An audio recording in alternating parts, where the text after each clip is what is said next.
Welcome to the For the Reef Podcast. Each week we bring our fish nerd conversations from the fish room floor to your living room. We try to bridge the gap between the saltwater aquarium hobby and coral reef conservation. Now, here are your hosts, fisheries biologist and founder of For the Reef Apparel, Mitch Dender, with local fish store owner and first responder, Ian Bell. This episode, we were going to talk about Ian's story, kind of what brought him into reef keeping and, eventually owning an aquarium store, fish store, local fish store, and an online store. And then, what that's all like. I'm really curious. I'm sure everybody who's involved in the aquarium hobby has to wonder at some point what it's like to actually run your own store. So, I'm looking forward to diving into it. What did you tune to reef keeping, Ian? It was a whim, really. I always liked going to the fish store and stuff and just seeing what's around and checking it out. And then one day I saw somebody selling a BioCube, 32-gallon BioCube on Kijiji for a really good deal. So I'm like, I'm going to try that. So I picked it up. And just one to the other through meeting some of the local fish stores in town, I started sort of learning what I could, helping out, and eventually got involved with another fish store. And I saw some opportunities in our area because there wasn't a lot of people that were really trying to help. It was more around selling you something and not enough about actually gaining some knowledge and helping somebody get forward. Right. So after a little while, I decided to stretch out on my own and start my own store. So how long ago are we talking though? Like, is it how long have you been reef keeping? I would say about 8 years. Oh yeah. Yeah. And then I've had my store currently, Sustainable Marine Canada. I've had that in its current state for 4 years. And then a year or two before that, I was doing it just online when I was working from out west. Yeah. So when you were working out west, what did that look like? How did you possibly run it? At that time, I was filling a void in our area where there were certain products and stuff that weren't available locally. So it was mostly run online, and people would pick up from my house, or I would have it delivered to them and shipped out when I was away. Or I would do deliveries to areas within 1 to 2 hours of us. I would get a whole bunch of orders and then drive them there to start building a clientele at that point. And it just kept growing and growing and growing to the point where I needed to have a small space. I had some wholesale vendors that were very supportive and, assisted me in getting started and encouraging me. And, they still back me today. Guys like Phil Gilbert from Paula Blab and stuff like that were really, really good support. And it just keeps growing. It's still growing. It's kind of baffling that it came from a BioCube to the shop that it is now.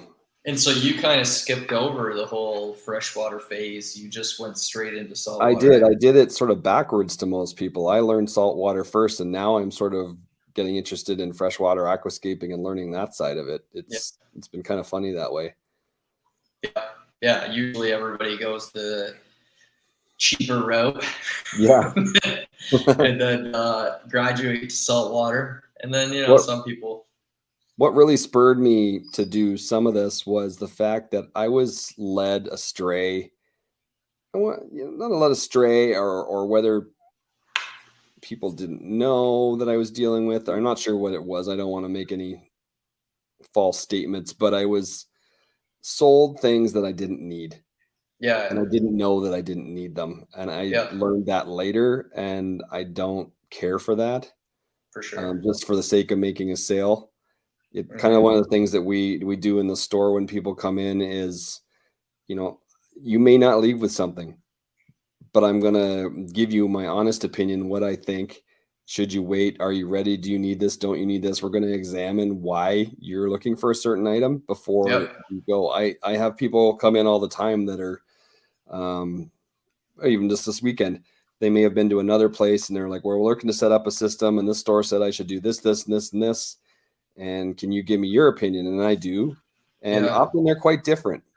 And then, I give them information, good, reliable videos to watch, all sorts of things, because I want you to succeed. I'm not looking to just sell you something and kick you out the door.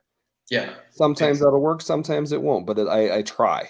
Yeah. And I've had so many experiences like that. I mean, like I'm not going to say stores or whatever, but I've definitely been in some places that, well, actually, majority of the places that I'm thinking of are now closed because I think that way of doing business always catches up to you because I don't know, it's just me, but first time aquarium owners, they're like a baby deer walking through the woods, they don't know what the heck is going on. And like in freshwater, even my uncle, for example, he got into freshwater as kind of a hobby as he was recovering from an accident he was in. And, he would go into a store looking for some insight and he'd come back with a bag full of crap, in my opinion, because it would be like, he's got a freshwater tank and they're telling him, pump it full of fertilizer and you need to be doing X, Y, and Z, and you need to change your carbon filters every 5 days and all this stuff that, like, I get it. It's, the recommendations from the manufacturers or, whatever. But from experience, if you're really an experienced aquarium owner, which you'd think most of the aquarium owners were, they wouldn't recommend things that are inevitably going to make that person dislike the hobby. Because, like, when your tank crashes and you just started and you did everything that someone told you who you trusted to do it right, then you're going to be gone pretty soon. I found that's what people are looking for. They're looking for someone that they can go to and get reliable information to move forward. They're not looking for someone to be a salesperson as much as that's part of your job. They're looking almost for a buddy. Like, who can I go to who's going to give me consistent information every time? And in my previous situation, I noticed that there was some consistency errors there. And, none of us are perfect. I learn something every day, and I try and make it a point of that in this hobby because there's always something new and something developing. I watch endless videos when I'm in the store, are always playing in the background on YouTube and stuff, trying to keep up with what's learning and what's going on, so that to the point now where I have sort of a stock list. I'm like, when someone comes in, I'm like, okay, I want you to watch this video. I figured this is pretty consistent and good information. There may be some varying views, but this is a great place to get you started. Yeah. So that I can send the people home with some resource that they can refer to. They don't have to remember everything that I said or we talk about in a 20-minute conversation. They've got something to go, what did he say? Oh, I can go watch this. That'll be that. And then they come back in and we're all speaking the same language. Yep, for sure. And I mean, one of my biggest pet peeves too is in the aquarium hobby, you get a lot of, there's like, some people really think they know everything. Like some store owners are obnoxious about giving you the wrong information, to the point where, like, a lot of times I'll walk into stores and, like, I don't need to prove that I've been in the hobby for a long time or I know what I'm doing or whatever. Like, even when if I were to go into PetSmart and go buy a Danio, right? And the girl at the pet store or the PetSmart is saying, well, how big's your tank? I just answered, it's 40 gallons, 50 gallons. I'm not rude about it, but when some stores you go into and the owners are like just trying to shove information down your throat and tell you exactly how you're supposed to do it, and it's it's a bad part of aquarium stores, and unfortunately, like, this last link, in my opinion, from like a sustainability of this hobby is the local fish store. And that's why, like, everybody always says, like, old timers in the fish community, old timers in the fish community would say, support your local fish store. And the biggest reason is because that's where you're going to find honest information from people who know what they're doing, and they're going to try their best to point you in the direct direction. And of course, there's all the benefits of being able to like see and feel and all that stuff that you don't get from online. But that is exactly what I think the aquarium industry needs. It's the reason why I was really why me and you even became friends eventually. But first, I was a customer, right? So we I would go out of my way to go to your store. Your store was a lot farther from me than other stores when I was living up there, and I would go out of my way to go to your store because I knew that you represented what I wanted to support. And I always appreciate the honesty that can come from you, and not just you, but the guys that you hired. You've got great people that work there and help you out. So it's I think the key to the whole thing is to, I don't want to say this. I've taken some cues. This is kind of how I do things anyways, but I've taken some cues, believe it or not, from Ryan at BRS. When Ryan makes a video, he shows you what he knows and what went well, but he also shows you what failed. Yeah. Because that's important too. For sure. So I think the key to, strive forwards anyways, is to talk to your people. And if they ask you a question you don't know, say, I don't know. I don't know, but maybe I can help you figure that out. Or I've got some people I could call and ask, or, maybe we can look at this resource. But don't feed people a line of stuff that you're just making up, because sooner or later they're going to figure that out and it's going to come back to get you. And my end goal is to help everybody succeed. And I have customers that are, maybe they're more experienced in this area than I am or whatever. And they come in and I'll ask them questions and we share. Like, I think it's meant to be a community, and we're all supposed to help each other. And I just have sort of tried my best anyways to sort of create a little hub in our area where if I don't know, you might know, or if you don't know, maybe X, Y, and Z knows, and we can reach out, and generally we can come to a solution, right? Yeah, and for sure. That seems to have worked well for us.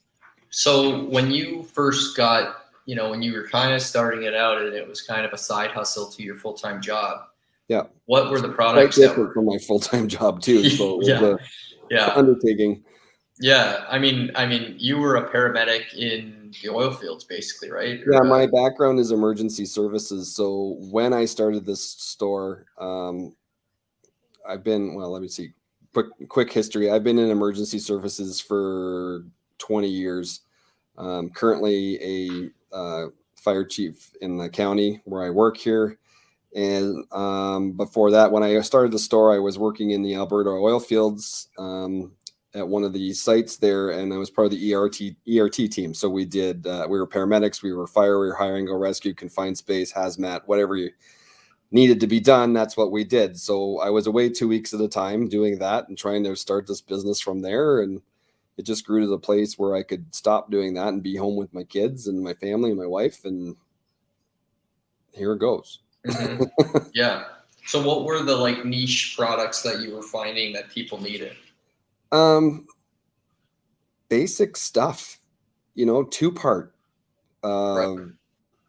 certain foods and carbons and stuff. Like there was another, what I'll just say is a big box store in town, but they have what they have. They don't have the ability to stray into the sort of more specialty stuff that people were looking for, or more variety in this. They're just general. And there was another aquarium store in that time period too, but he ended up moving on to a different career. So it was just a good move for me. And my previous situation, it sort of seemed like it was more of a hobby gone wrong rather than a business.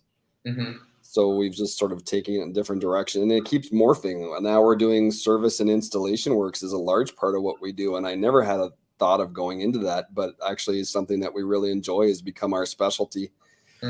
I sort of found that every store has a sort of thing that they're they're good at, and that's their thing. Like there's a couple stores in Toronto. One of them, he's the coral guy. Like everybody knows that's where the sort of flashy corals come from. There's another one. He's sort of the dry goods guy. There's, everybody sort of seems to land into their niche, and the service and installs seems to be quickly becoming sort of where we're going to land. Yeah, I mean, because you guys are really good at it. We enjoy it. I think that's the key to it. Like when you enjoy doing something, then it's not really work. So what would you say is the biggest challenge of running a store? Time. Yeah. Time is the biggest. There's not enough time because it doesn't run like a normal business would necessarily 9 to 5. You may have to go get your fish order in the evening. You may, something could, we've had tanks blow out at the shop at an inconvenient time. You've got to go and get your kids, but you need to still do that. It's just take your home aquarium and multiply that by however many square feet. It's a challenge to keep up with.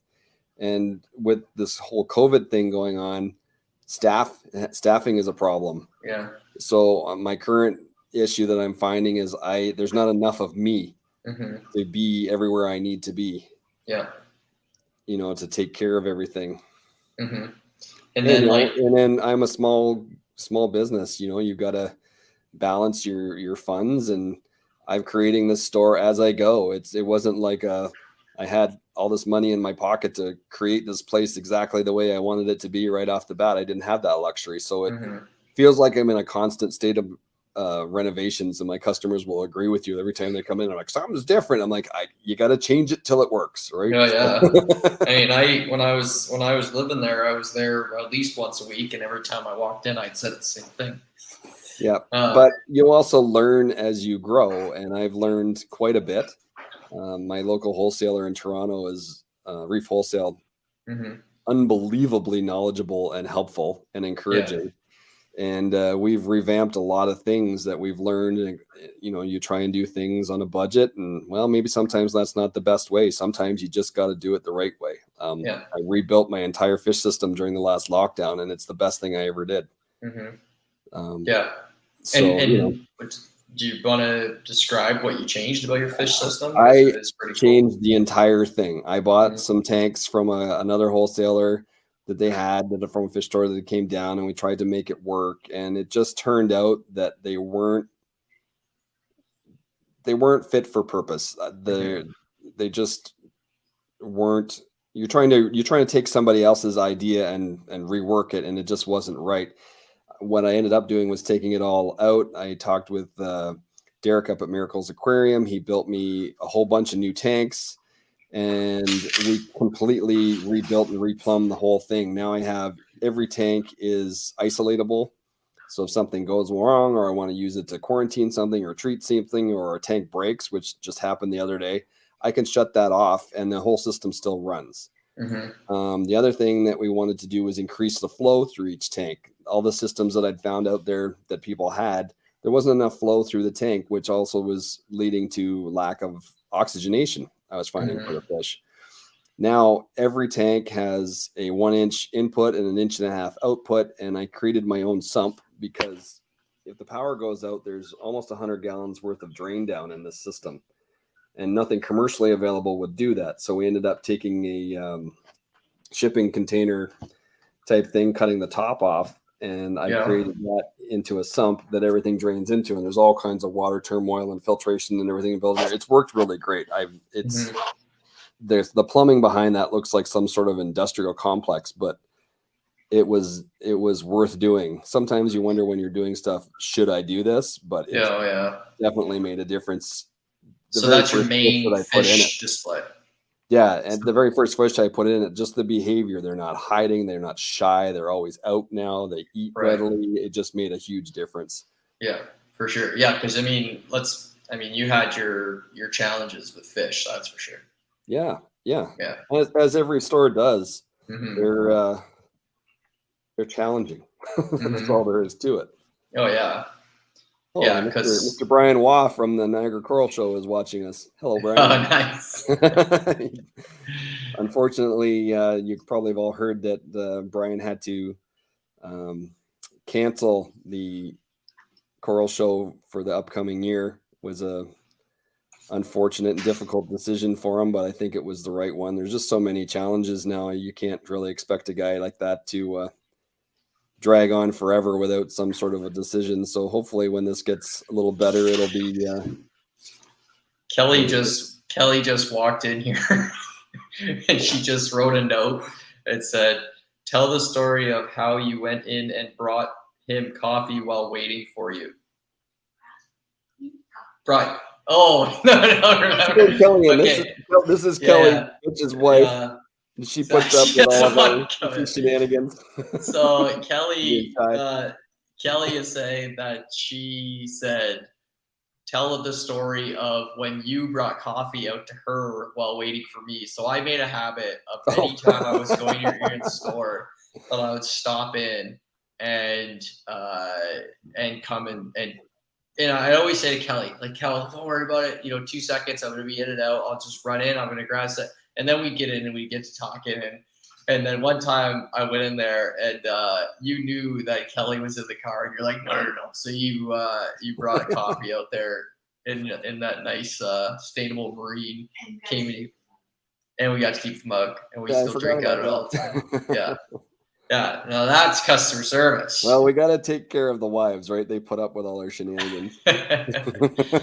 Oh yeah, yeah. That's the experience that I'm talking about. I mean, like when I would go, to the store, it wasn't just to go and buy fish and corals and get talked into buying something that I didn't need and spending a whole bunch of money. It was that I was coming in to learn something, and eventually it was just to come in and see my friends.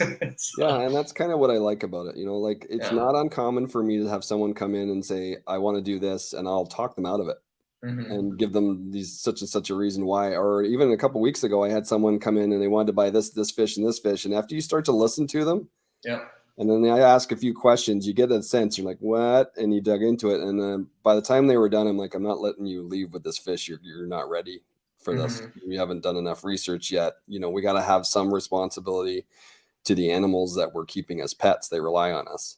Yeah, for sure. And the person was great about it because I gave them reasons why, and then they understood. Like it wasn't just like, to heck with you, you're not getting this. You don't treat them like an idiot. You got to guide them and help them understand why that was going to be a problem, right? And they usually appreciate that because A, they don't want to kill the fish either, and B, they learn something. Yeah, and you just sort of got to have that responsibility and try your best. Like no one's perfect. I'm sure I make mistakes, but we try.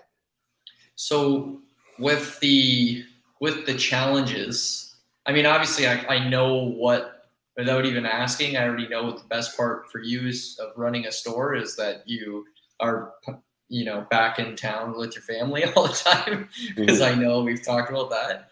Yeah. But, with the moving from your side hustle to online store to actually having your own, actual store, through those different steps, what was kind of, what's nice about having your own store now? Do you ever think maybe I'll go 100% online, or do you think like storefront is here to stay, or, what's the goal going forward? The best part of it is I'm home. Although my wife would probably debate that because I'm always on the go, but it's less stressful. When you're away, you're stressed out because you're not home. You miss your family. You're missing part of your life. Whatever. This is a different kind of stress. This is stress that you control. You're doing something you love, and you get a sense of accomplishment out of the things that you do. Right. And I think that I always was in my mind. I think I was meant to run my own business, whatever that was going to be. I had no idea it was ever going to be fish. It just sort of worked out that way. Yeah. Before the aquarium stuff, did you ever run your own business? No. Oh, really? No. I thought you did some like music stuff. Oh yeah, I did some DJing and stuff like that, but that was pretty simple. It's not Right. near. It wasn't like running a business. It was just It's kind of some not like, side you thing. know, having to manage inventory and stock and all of that. It's just, you Right. go and show up. That was pretty easy. Yeah. So it's not kind of the same thing. As for, do you think I'll ever go just online? No, I don't think so. You have days where you wonder because Yeah. you're pulled in so many directions, and there's a season to this industry which people may not know. Mhm. Summertime, we all go outside and it slows right down, and you start to go, should I have the store? Should I be there? But it's kind of key. This is where all my installs and my service work has come from, and the community part of it. Like, you need to have a hub somewhere where everybody can go together and share ideas and, keep that spirit going. So I don't think I'll ever change that. Yeah. How has it affected like your personal hobby? Great question. People are like, you must have a killer tank at home. I don't have any tanks at home. Yeah. At the current time. I know. I don't have time. Yeah. I want to. I'm planning to build myself an office in the other part of the basement over there, and I'll have some small tanks, but they're not going to be the giant tank that I want to have one day. They're going to be something probably simple and manageable, just to have some life in the house. The kids would like to do it. Mm-hmm. But between all the service tanks that we're running, plus trying to keep on top of the store and various things that are going on, I don't have time to take on a full SPS tank at home like I would like to. Yeah. Oh yeah, for sure. I mean, it seems to be the common theme for most people. I always wondered about that. Like, if you make your hobby your career, is it still your hobby, or is it, like, do you still ever, think about that? Do you want to still have that dream tank, or is your I would dream love to have different that dream tank, but when I do it, I want to do it all the way. Right.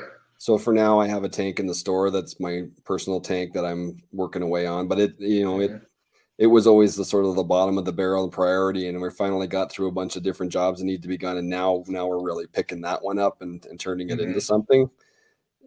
So my sort of take on it was, if I can't get the time to even get the tank at the store the way I wanted to over such a period of time, I certainly shouldn't be starting another one at home. I need to put all my efforts into the stuff that I've got going, and that's what we're doing. Yeah.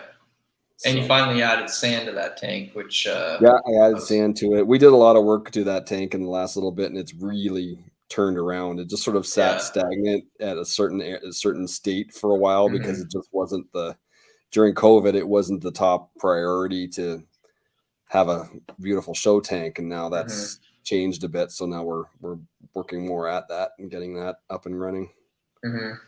So now that, like, you are so intertwined with what's going on in the aquarium service world and the aquarium, industry, what do you think is kind of the next big thing that's coming in the hobby? I mean, like, there was the protein skimmer, revolution that happened, and then we go from metal halides to T5s. T5s are now turning into LEDs.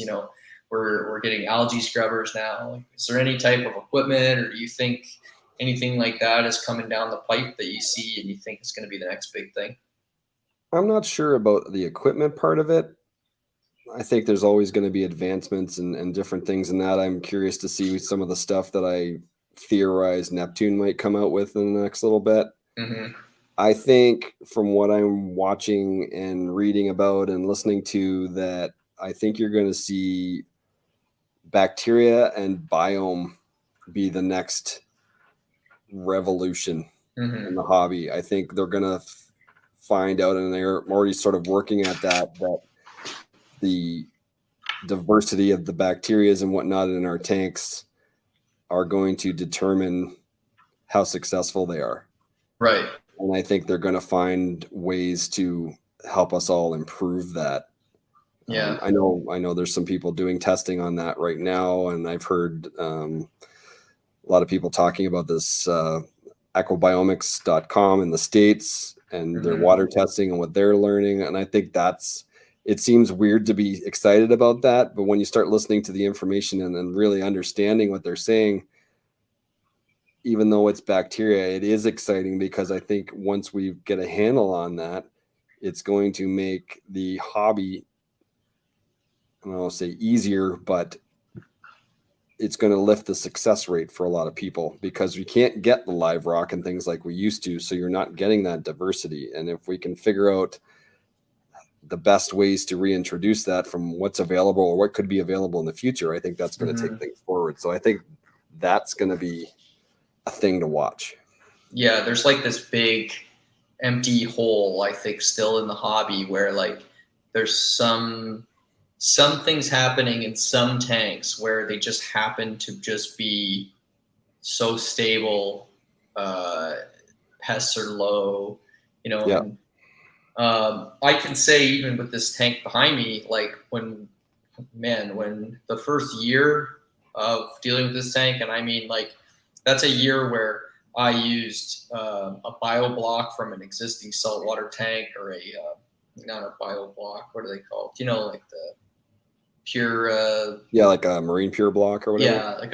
Yeah, like so I used one of those from an existing tank I had. I used a mixture of live sand and aragonite. I had some pieces of live rock that were from an existing tank. So like I didn't start it fresh. It was very much, I brought in what I thought was a fair amount of biological diversity before starting. And it took a year of, struggle. I went through a huge dino issue. If you listen back through the podcast, you can hear me whining about them. There was a whole bunch of things. I had algae. I had tons of things. And now that I look back, I think that all of those problems at the root cause, and I can't prove it yet, but I think that at the root cause, it was all an issue with biodiversity. And now that this tank has been established, I think equipment is really important. I think equipment and proper media and things like that can definitely help you get through those points.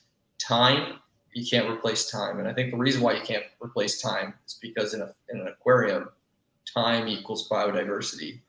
And like my tank now is just, it's like a dream.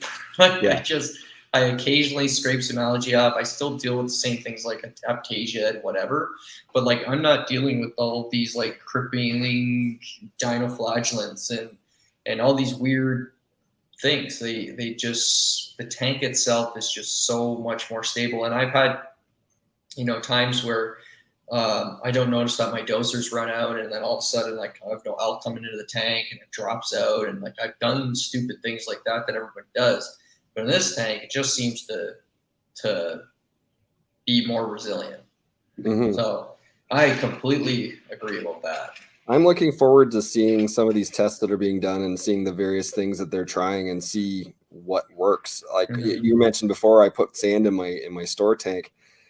I used one of the live sands that's out there that they suggest might be a good option. I feel like I saw a difference.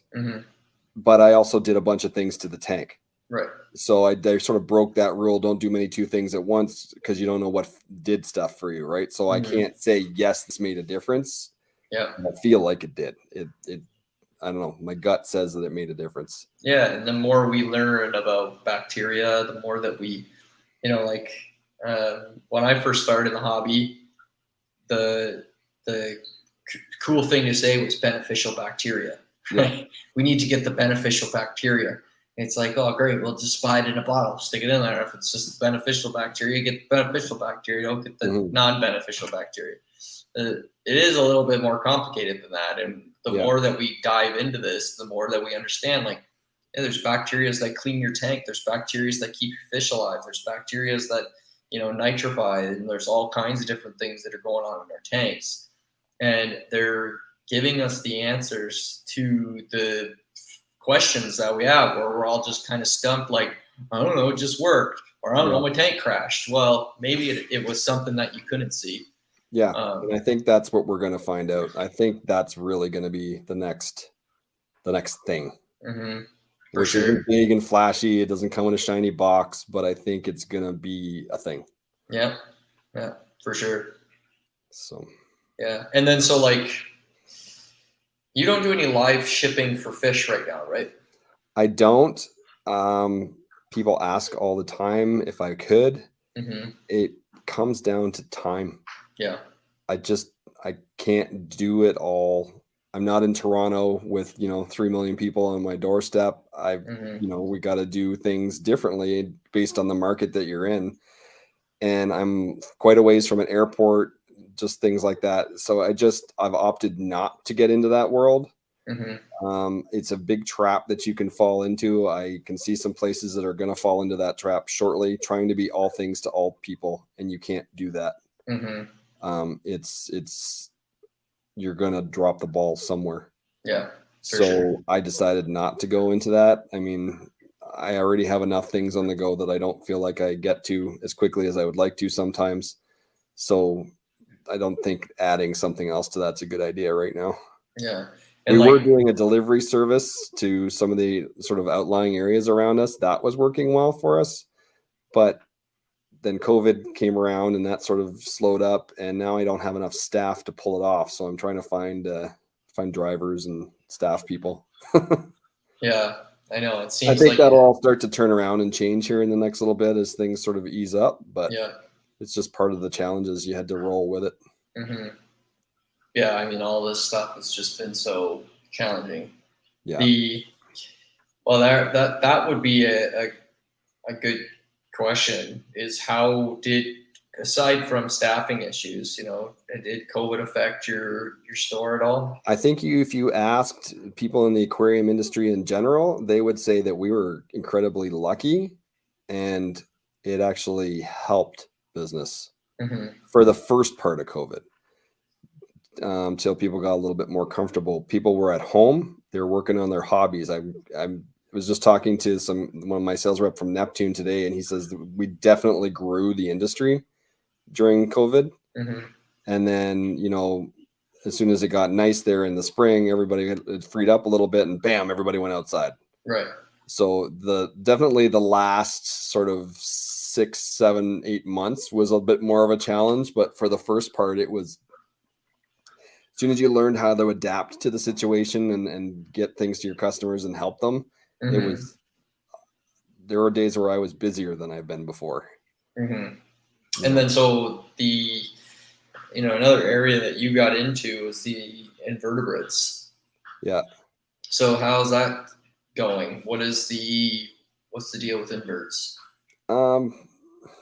Everybody needs inverts, and you always need more. I would say that's probably one of the top selling items that we have. Yeah. The frags and the corals are fun to look at, and the fish, but I think that the invertebrates are the thing. So we try, there's been some supply challenges and whatnot with COVID as well in certain time periods, but inverts is a thing. Everybody always needs inverts. Yeah. And they're cool. Oh, for sure. For sure. Yeah. And then prices have obviously went up because of COVID.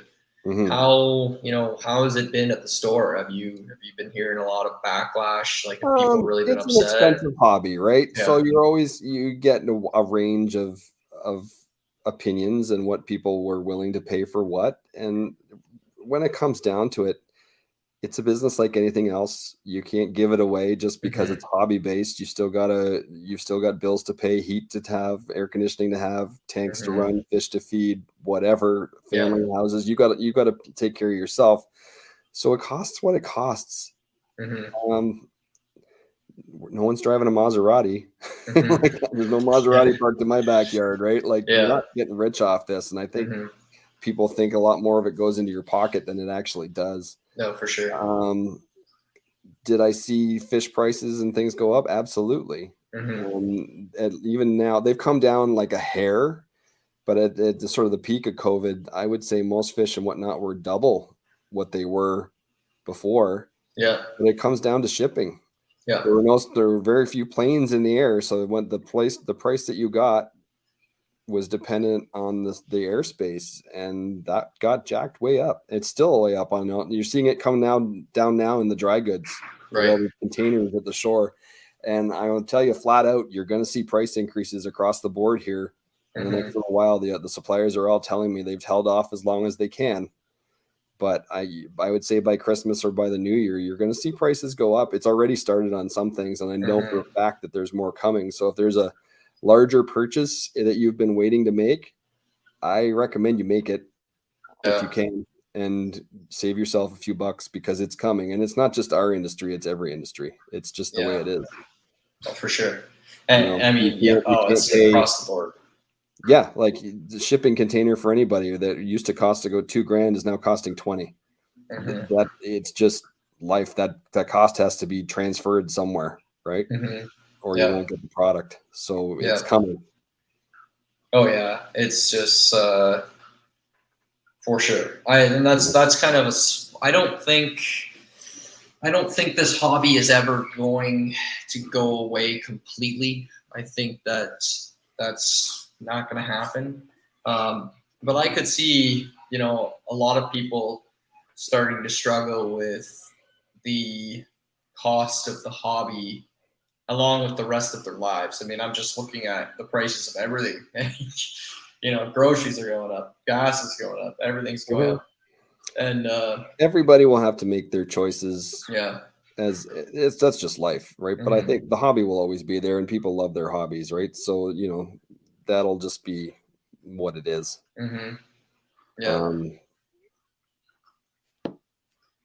No, for sure. It's the unfortunate side effect of the pandemic. Right? Yeah. I just thought of a good idea. Oh. So I don't know if you could ever set this up, but it would be pretty cool if when you were online shopping for a fish and you wanted to buy, you say you list on your website that you have a Scopus tang. And I'm like, well, how good does the Scopus tang look? And I can't see it, and I don't want to, go into the store that day or something like that. Yep. If you were to have like little webcam set up or something.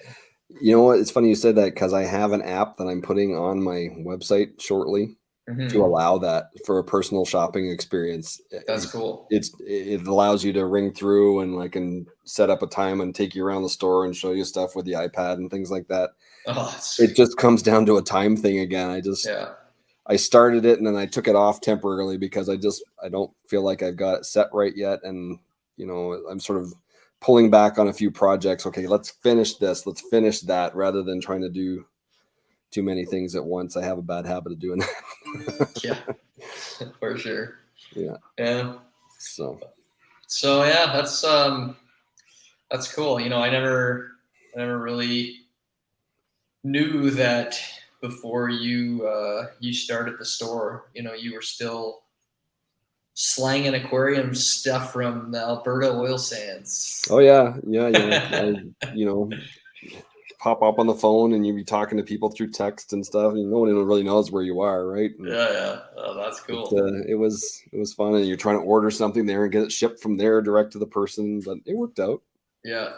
How was this? Because I know how it's influenced my life, and you've clearly dove into this hobby. Not even just by selling fish and corals and trying to make $1. You've dove into this literally into conservation, into trying and getting involved with Cayman Eco Divers, and you're an avid scuba diver. Like, what is that how it went? Were you a scuba diver and then you got into coral reef? It was kind of almost simultaneous and not really on purpose. I had a friend, one of my best friends lives in the Cayman Islands, and he was always bugging me to come down. So we learned how to dive. It was all just sort of going on at the same time. And then the eco divers thing didn't come till later. I met them through the same friend. And, as we know, if you've watched the show before, Aaron used to be a local fish store worker. So we had that in common, and we're just similar personality. We get along, it just morphed into that. And there used to be a podcast that I used to listen to all the time. It was called Reef Threads. And they always used to talk about, some of the same things that we talk about, and having a responsibility to the creatures. And I kind of took from that And I'm like, okay, we should do something in return. So I've sort of turned that into part of how I operate the store and why I do the Eco Divers thing. Yeah, for sure. You know, we're ambassadors for conservation. We know more about it than the average person. That's the best way to take it forward. Mm-hmm. Do your kids get into the aquarium stuff, like when they come into the store? They come into the store like a tornado. Everything on the lower shelves is on the floor. They run around and look at the fish for a few minutes. They like to feed them, and then they're done, and they're off to get a Happy Meal. they're not quite old enough to have a real interest just yet, other than it's just fun for them to be in a different environment. Yeah, for sure. Yeah, that's probably what is one of my favorite things is when little kids come over and like my niece and stuff, and they look in the tank and. It's fun when customers bring their kids into the store. If I can, I like on the weekend, one of our customers came in, so we try and feed the lionfish while they're there, or we'll let them play with put their hand in the tank and let the cleaner shrimp run around on their hand or something, just to sort of engage them, because it's easier for the parent if the kids are involved, and or it's easier for them to shop if they're like excited about coming to the store rather than say, hey mommy, I want to go to Toys R Us. Like we even have a TV on the wall that more than once has been tuned to Paw Patrol so that parents can shop. And that's funny.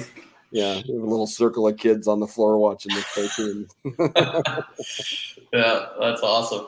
Yeah.